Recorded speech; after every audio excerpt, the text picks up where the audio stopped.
I'm not gonna be mean. I was like, where's the nacho cheese? Are you moving? No. Oh, okay. Why? I made it hard for you, I know. First of all, and I'm going to say it on camera because it wasn't on camera. Starting off your reading with the negative energy. Right. Don't do that anymore. Okay. Because your writing is wonderful and it's filled with so much. I mean, it always reminds me when you read your stories, it always takes me like to the kitchen table with all my aunts and my sisters and cousins. We're all sitting around that's what I'm thinking of in your book. It's just everybody getting around sharing their stories. Right. You know, and this was a great story that you were sharing. And I'm sitting there going, oh, she said dipped in caramel, the book. I love the way you gave us all, you know, the hue of a black woman. And I like that. And I also like the way you said, you know, the brothers who have the rose-colored glasses on.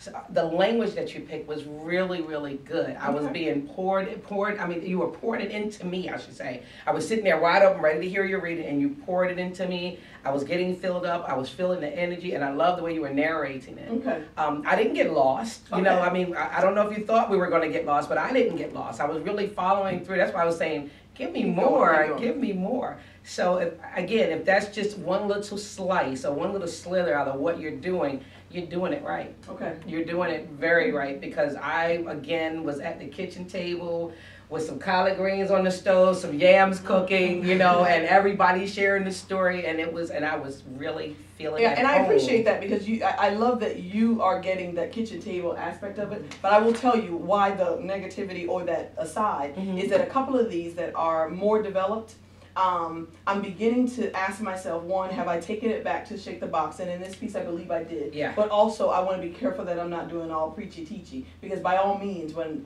I'm thinking about who my book is written for, you know, it's not because I'm trying to know everything. It is really because I'm trying to tell the story of where I learned the lesson. Right. You know what I'm saying? So I think that's probably my apprehension at this moment. But I think you set your reader up that way. That every story we're going to get a lesson from. So if you do write something and I don't get a lesson from, I'm gonna be like, well, where did this chapter come from? Because if I like books like that. I pick up a book and I'm like, oh, this is short stories that's what the Soup for the Soul is. Okay. All of those books, you know, when I read each one, I want to feel, I want to cry, I want to learn. Okay. You told us Shaking the Box is, you know, my stories, my life lessons learned. Okay. So keep giving me those life lessons learned in your stories and with the flavor. And again, I always picture either sitting at the kitchen table or me and my big sister maybe in the bed just talking, like when you talk about this, you and your brother.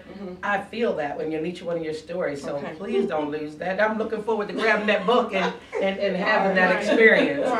Great. All right, thank you.